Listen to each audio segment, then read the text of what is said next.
Saya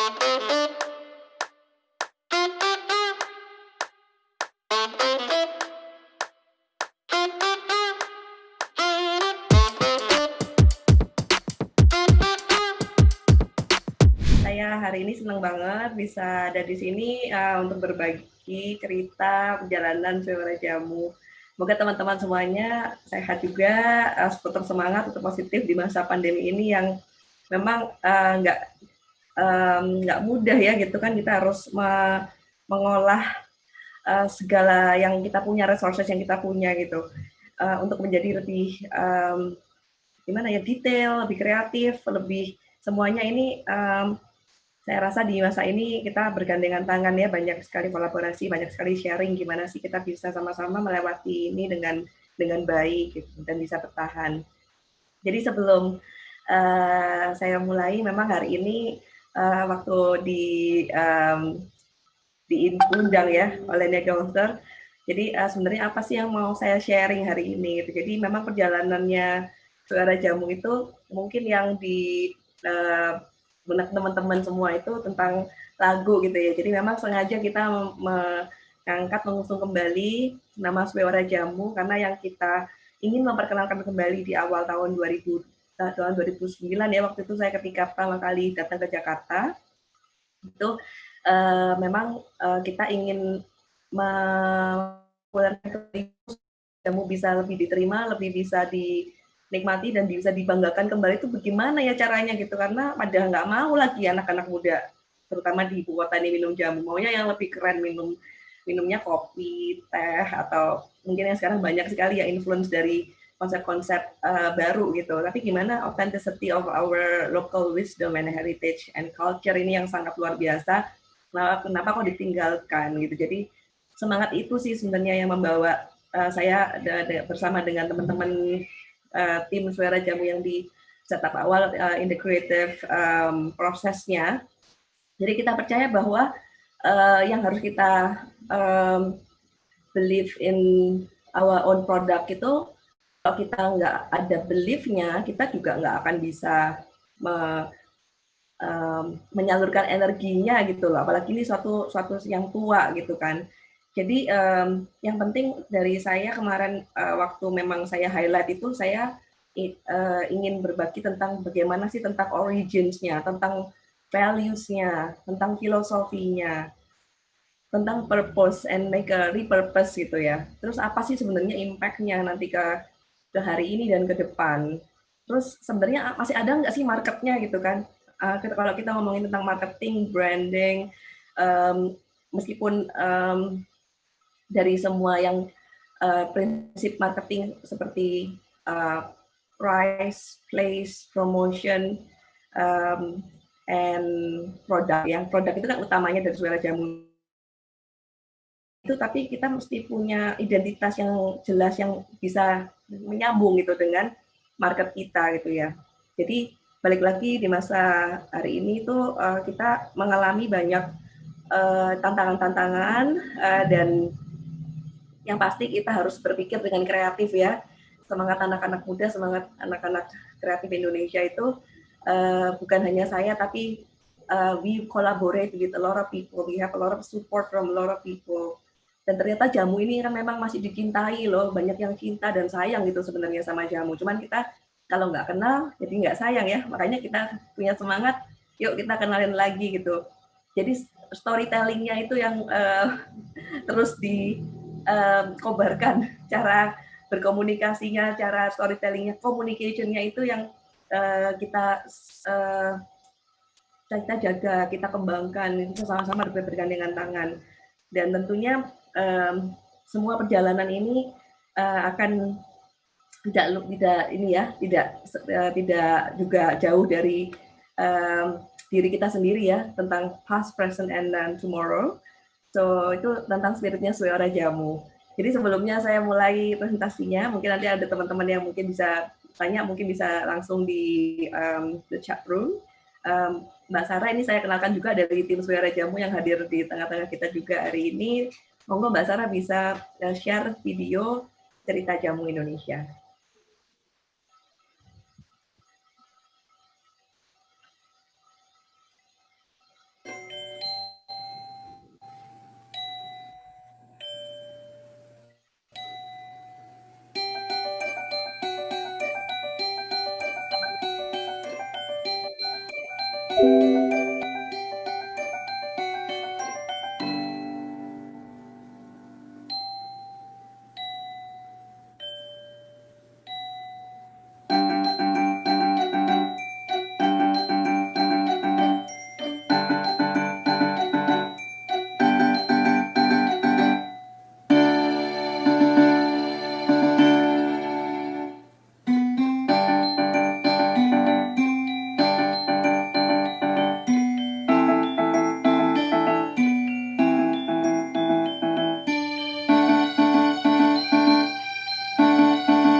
teman-teman udah Superb sekali. lihat videonya. Jadi gimana Mbak Kinan? Kita Superb mulai sekali. Boleh, silakan. ngobrol-ngobrol. Boleh, silakan langsung Mbak Zara mungkin bisa share screen dan Mbak Nova, the floor is yours. Silakan. Terima kasih Mbak Kinan. Jadi dari yang kita tadi udah ngeliat ya sama-sama videonya, jadi ingat lagi ya bawa jamu yang dengan tetap semangat sharing spirit of jamu sebenarnya juga ya mengenai kebajikan produknya. Dan di mana di next slide-nya kita lihat ini transisinya nih dari mbok jamu yang dulunya tua-tua sekarang jadinya mbok jamu muda-muda nih gitu ya. Jadi we are actually not just about batik gitu Indonesia itu ya, nggak cuma about kulinerinya gitu, tapi we are about also banyak lagi natural resources yang salah satunya itu adalah jamu. Jadi ketika kita ngobrolin jamu tuh bukan cuma sekedar romantisme masa lalu gitu ya, yang dimana tapi semua cerita tentang bagaimana sih tentang jamu ini itu banyak gitu yang bisa diceritakan gitu ya. Jadi teman-teman ini dengan yang mau di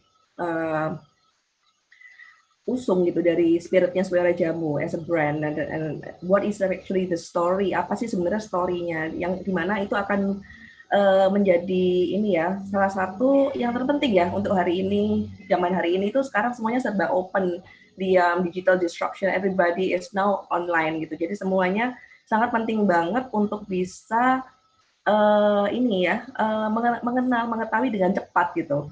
Makanya sekarang ini dengan perubahan waktu ini, jadi jamu ini juga berkembang dari masa ke masa. In the next slide, di awal kita menyiapkan ya konsep jamu, Suara Jamu itu, kita percaya gitu loh dengan adanya sosialisasi dan mengenalkan kembali melalui offline dan online gitu, kita tuh bisa menyampaikan sebenarnya apa sih sebenarnya tentang Suara Jamu gitu. Nah, yang kita sampaikan adalah sebenarnya ya the journey of jamu itself ya, dari history-nya, dari hari ini itu bagaimana aplikasinya, dan hari kedepannya itu bagaimana gitu. Dan yang kita lalui untuk membuat suatu story yang berhubungan dengan brand kita, yang menjadi simbol atau identifikasi brand kita, the story is actually just nggak happen begitu aja gitu. Story ini adalah juga dilalui bagaimana bisa menceritakan kembalinya ini dengan ya riset dan juga sebuah ini ya tes gitu ke pasar. Jadi dari desain, dari formatnya, dari packagingnya, dari bentuk venue atau toko atau ruangnya, semuanya ini menceritakan yang sangat langsung dialami ya, karena story itu kan bisa melekat di suatu produk atau di suatu tempat itu dan di suatu brand itu bagi saya adalah suatu yang memang itu yang mesti saya ingat terus gitu ya, bahwa nggak bisa sekedar ya is a brand gitu, tapi apa sih sebenarnya yang menjadi apa ya something yang bisa diingat gitu, yang berkesan, jadinya berkesan gitu. Jamu tentunya udah berkesan ya. Nah, jadi kalau ketika kita lihat balik lagi ke sebenarnya filosofinya gitu. Kalau kita lihat di filosofinya, I think spiritnya di Suara Jamu tadi tentang apa sih sebenarnya originsnya, filosofinya. Jamu meaningnya jampi usodo. I think banyak orang sekarang udah apa namanya mengetahui ya bahwa jamu itu sebenarnya dari dua kata, jampi dan usodo. Artinya tuh prayer of health, jampi atau doa-doa. Usodo itu artinya kesehatan. Artinya sangat mendasar banget ya, sangat keseharian banget bahwa kita itu berdoa, kita mendoakan itu tentunya di alam dan juga sehat. Yang penting itu kan kita ada berdoa tuh banyak sekali doa itu yang pertama tuh sehat gitu. Tapi sehat itu tentunya bukan cuma dari sisi doa ya, tapi ya bagaimana kita bisa reflect back gitu loh to our lifestyle gitu. Jadi misinya Suara Jamu itu dengan membawa jamu the story ini selalu diingatkan kembali gitu loh. jamu itu apa gitu loh. Jadi jamu itu yang kita bawa di next slide, kita mungkin bisa lihat bahwa sebagai marketing ini ya, kita strateginya, kita memang tahu itu seproduk gitu. Apa sih produknya yang mau dikenalkan gitu. Nah, produk itu jadi jamu 9 suara jamu ini produk yang kita tampilkan sangat ceria, it's like the symbol of celebration and happiness gitu. Why? Karena semuanya produknya natural. Produknya itu adalah produk dari bahan-bahan sebenarnya tanaman-tanaman kebajikan alamnya Indonesia yang gampang banget ditanam di halaman rumah kita gitu. Nah, ketika kita melihat suatu produk yang kita bisa relate gitu ya dengan oh ya soalnya saya mau sehat gitu, jadi saya mau mau mengerti produk ini isinya apa sih gitu. Ini prosesnya dibuatnya dari mana, traceability-nya itu ada gitu ceritanya yang untuk kita tuh jadinya bisa mengerti gitu loh. This is a very product that I want gitu, yang relate to me gitu. Itu yang pingin saya. Tapi sebenarnya kalau kita lihat bahan-bahan dan warna-warna ini semua dari bahan-bahan alami gitu, yang kita selalu ingin share gitu ya bahwa ini loh kebajikan alamnya Indonesia dan di mana menjadi lifestyle karena ini minuman yang ready to drink gitu dan bisa ditaruh di lemari pendingin, bisa dipanaskan, bisa diminum di saat apapun tanpa kecuali gitu ya. Di saat kita sedang refreshing, kita bisa minum jamu. Di saat kita bangun tidur, kita bisa minum jamu. Di saat kita mau tidur, kita juga bisa minum jamu. Jadi it actually for every moment gitu, dimana it's actually become our lifestyle. Nah, lifestyle ini pun di next slide sekarang pun juga jadinya sangat ini ya challenging-nya bagi orang yang nggak mau minum jamu waktu itu anak-anak teman-teman generasi muda yang lain itu nggak ini. I think Sarah miss one slide. Bisa kembali lagi satu slide. Kembali mundur 2 slide, Sar. Thank you. Jadi ketika kita melihat produk gitu ya, jamu gitu, mindsetnya udah takut duluan gitu meminum jamu. Sar bisa mundur 2 slide lagi kan? Ya, this one. Nah, jadi ketika kita menyajikannya itu dengan dicampur dengan sayur, dengan buah yang lebih friendly gitu, lebih bisa diterima gitu loh oleh teman-teman generasi muda. Itu kalau dikasih tahu ini jamu, jadi pada udah negatif bayangannya tuh udah like oh my god this is bitter, this is minuman orang tua, this is gak sehat dan segala macam gitu. Tapi ketika kita bisa menyajikannya dari jamu mixologi ini, kalau koktail tadi nanti kita akan share, mocktail itu bisa dicampur juga ya dari dasarnya ini sebagai lifestyle. Kita bisa melihat perjalanannya ini sekarang banyak yang udah believe gitu di minuman jamu Indonesia. Ketika mocktail artinya dicampur dengan buah-buahan atau sayur-sayuran, di blending dengan semuanya bahan-bahan natural. Next slide. Tadi dengan dijadikan sebagai suguhan di ruang suatu konsep kedai atau bar jamu gitu kita bisa menyajikan dengan yang lebih trendy, yang lebih modern juga gitu penyajiannya. Jadi kalau buat jamu zaman dulu kan kalau kita lihat tadi di slide pertama itu kan yang mencampurkan dari botol ke botol gitu ya. Tapi gimana sekarang kalau kita nyajikannya tuh banyak sekali restoran, hotel, bar itu juga menyajikan menu-menu jamu gitu. So in the next slide, kita pun bahkan bisa menemukan menu-menu yang namanya jamu koktail di banyak tempat juga gitu. Jadi kalau kita hangout gitu sekarang semuanya ini bisa menjadi pencerita jamu gitu ya. Jadi I think the rippling impact from one another who love jamu itu jadinya bisa jadinya kita bisa apa ya menjaga bareng-bareng gitu karena jamu is about preserving, jamu is about treasuring together gitu. Jadi lebih nggak bisa sendiri gitu ya. Jadi nextnya bahkan di masa pandemi ini pun cerita jamu, cerita tentang kearifan lokal jamu, kesehatan, energi dari rimpang-rimpang yang namanya, yang kita dengar juga namanya empon-empon gitu ya. Waktu pandemi gitu, kita lihat di next slide nanti bentar lagi Sarah akan share ke kita semua. Itu di masa pandemi ini kita mau cari gimana ya caranya kita bisa sehat gitu. Tentunya kita harus jalanin health protocols. We have to wear mask, we have to wash our hands properly all the time, jaga jarak semuanya gitu. Tapi gimana sih untuk menjaga imunitas kita? Jadi banyak yang akhirnya ikatan dokter, ikatan dari gabungan pengusaha jamu, dari teman-teman pengusaha atau pemilik kedai kopi, semuanya ini sekarang lagi bisa gitu ya, sama-sama ini sebagai menu sajian yang ada di menu gitu. Ada jadi sebagian dari semangat meriset gitu, gimana sih caranya kita sehat, terutama di masa pandemi ini gitu.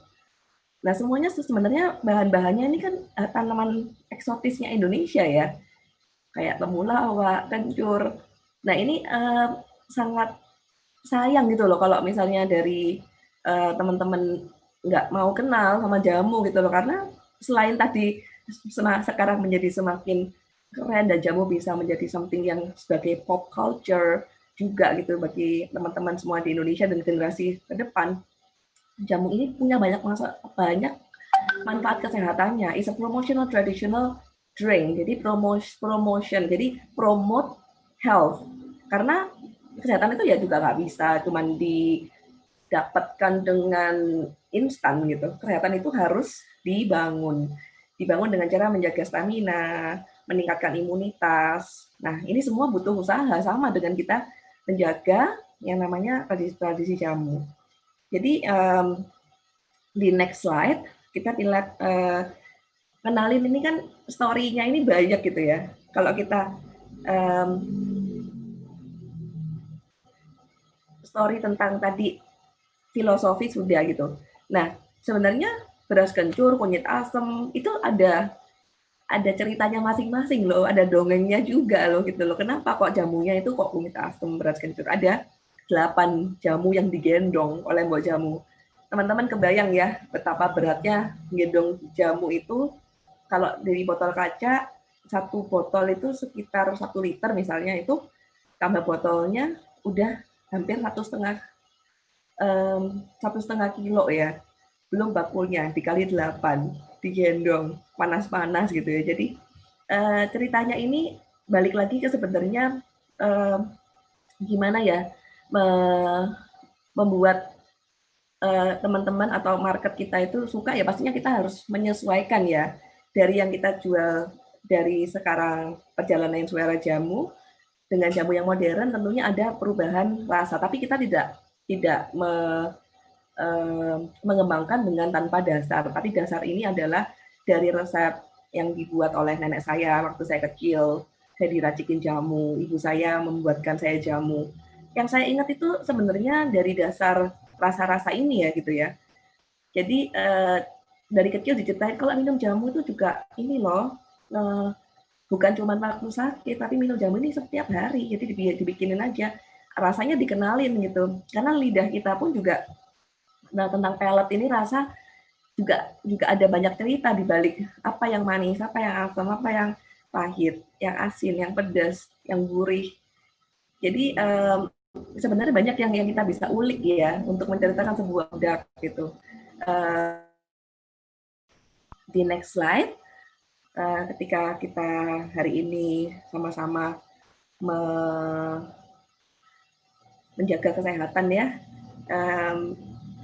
kita bisa lihat bahwa jamu sebagai local wisdom dan heritage of Indonesia. Next slide-nya, Zar. Itu kita membuat produk itu tentunya harus sangat-sangat food safety dan hygiene gitu. Apalagi kita di bidang ini ya, makanan, apalagi makanan yang berhubungan kesehatan. Jadi the brand and the spirit itu nggak cuman as is gitu loh, tapi there's a lot of effort, there's a lot of things we have to do behind it juga gitu loh. Kerjaan dari keseharian yang sangat detail, yang sangat harus kita perhatikan, dari safety, dari quality, dari menjaga natural ingredients-nya, karena nggak boleh jamu itu adalah tradisional tradisional concoction ya, yaitu minuman tradisional untuk kesehatan yang tidak boleh dicampur dengan pengawet kimia apapun. Jadi bagaimana kita harus tetap stay true to the spirit gitu. Karena balik lagi tadi kita tuh mengusung health benefit. Produk yang sekarang kita selama PSBB ini ya, kita semua kan banyak belanja tuh semua online gitu loh. Bagaimana ya kita sekarang itu sama-sama bisa harus terus memikirkan ini ada tentang health benefit juga gitu. Nah, jadi saya rasa sih dengan perjalanan jamu tentunya sama-sama yang harus kita lihat ke depan itu adalah ya bagaimana untuk menjaga jamu ini ya, responsible jamu making, karena jamu is Indonesian, everybody can make jamu. How can we serve it in right, aplikasinya tuh juga harus benar gitu. Karena itu yang jadinya salah satu tugas gitu ya untuk dari Suara Jamu ini, dan teman-teman yang ada di tim Suara Jamu itu untuk punya tugas ini gitu. Dan ini semua spiritnya kan nggak bisa dari seorang founder atau CEO-nya atau direkturnya atau timnya ya, tapi ini harus dari semuanya. The whole tim itu harus punya spirit, energi yang positif sama-sama gitu, bersamaannya itu. Jadi di next slide, kalau kita lihat memang banyak ya kita melakukan banyak kolaborasi, partnership. Mungkin kalau kita lihat sekarang di Instagram, in the next slide, ini fotonya Suara Jamu di M-Block Space. Kalau nanti mungkin ada momennya ya setelah PSBB kita bisa ketemu, jumpa, ngobrol, cerita-cerita di situ, sharing. Jadi tentang balik lagi nantinya kita terus selalu ingat ya health protocols dan spiritnya itu apa gitu kan, yang kita perjuangkan gitu ya, staying strong and healthy mentally, spiritually. Jadi itu sih misi bersama dalam kehidupan kita masing-masing ya, terutama di masa pandemi ini. Jadi untuk Suara Jamu kita terus expand dalam arti menggali lebih dalam ya tentang makna-makna jamu, produk-produk jamu, karena resep-resepnya itu masih banyak banget ya. Kalau resep tradisional Indonesia yang kita tahu jamu mungkin yang paling populer kunyit asam, beras kencur, wedang jahe. Jadi in the next slide, di sosial media kita ini adalah satu channel yang kita memang maksimalkan saat ini untuk berkomunikasi, bertemu dengan banyak teman-teman gitu. Jadi teman-teman ada yang testimoni, ada yang sharing story, ada yang mereka dengan cara membuat suatu feed atau story atau bahkan live juga gitu ya, bisa diskusi gitu tentang experience-nya gitu. Karena sekarang semuanya ini lebih ke di dunia yang kita bisa langsung connect gitu ya, meskipun tidak usah bertemu. Nah, jadi nggak cuman story of the jamu itself gitu loh, tapi balik kita sekarang ngembangin lagi lebih dalam lagi supaya teman-teman bisa belajar lebih banyak lagi gitu di Suara Jamu, dari bahan bakunya, dari rempah-rempahnya gitu, dari original, dari traceability-nya, terus perjalanan sejarahnya tuh seperti apa gitu, experience-nya dari masa lalu, sekarang, dan akan di masa yang akan datang. Di berikutnya mungkin kadang-kadang ada orang yang ini ya, misalnya mau mampir atau mau hangout itu sekarang dengan masa seperti ini ya nggak bisa. Jadi kita juga belajar, Suara Jamu juga berevolusi di masa pandemi ini juga gitu. Kita belajar gimana bisa dari yang dulu jamu gendong sekarang belajar masuk ke platform Tokopedia, belajar ke Shopee, masuk ke Blibli, dan semuanya ini kita semua saling belajar. Tim yang di Suara Jamu pun ya juga belajar gitu loh, gimana caranya bisa masuk, mendaftarkan, bikin promo, semuanya. This is like very very new for everybody I guess gitu ya. Jadi teman-teman mungkin ya kalau ngelihat sekarang Suara Jamu cuman ada satu toko yang beroperasi gitu di masa ini gitu, dengan dengan keadaan seperti ini kita tetap harus ya semangat ya gitu. Meskipun dampaknya sangat-sangat banyak ya, beda juga gitu loh experience beli minum di rumah sama tempat minum ketemu sama temen gitu ya. Tapi gimana kita bisa ya berusaha juga mengikuti perubahan ya, beradaptasi dengan perubahan. Di next slide. Untuk kelas-kelas jamu pun gitu kan, dimana itu interaksinya suara jamu pun dengan edukasi, dimana selalu terus spiritnya mengedukasi, berbagi tentang jamu. Ini dulunya juga kita bisa mengadakan kelas bertemu tatap muka gitu. Jadi yang teman-teman di sini yang datang ini ada barista, ada ibu rumah tangga, ada ekspat yang sedang tinggal di Indonesia, ada blogger gitu, ada yang udah punya usaha jamu. Jadi semuanya kita tuh punya belief bahwa this is together gitu loh. Memang di sini jadinya jadi ruang cerita gitu. Jadi gimana, ada kendala apa yang udah dilakukan, gimana caranya untuk membuat lebih baik, tips-tipsnya semuanya. Akhirnya kita jadi punya network yang bisa berbagi karena teman-teman yang hadir di kelas-kelas ini juga nggak semuanya kenal sama satu sama lain di awalnya ya, tapi dengan ini kita bisa menceritakan tentang spirit of jamu together. Dan tadi next slide, spiritnya kita itu kita percaya bahwa jamu itu nggak cuma nanti akan di ini ya di Indonesia gitu. Kita juga bisa cerita ini sampai ke mancanegara. Itu yang kita juga beruntung banget gitu diajak untuk bisa jadi bagian dari Kemenparekraf, dari Wonderful Indonesia untuk bisa juga menceritakan tentang jamu, biasanya dengan meracik, mendemo, membuat mixologi, dan juga cerita tentang sejarah jamu seperti ini. In the next slide, banyak juga teman-teman yang mungkin tertarik untuk baca tentang cerita-cerita jamu, bisa kita lihat di buku cerita jamu.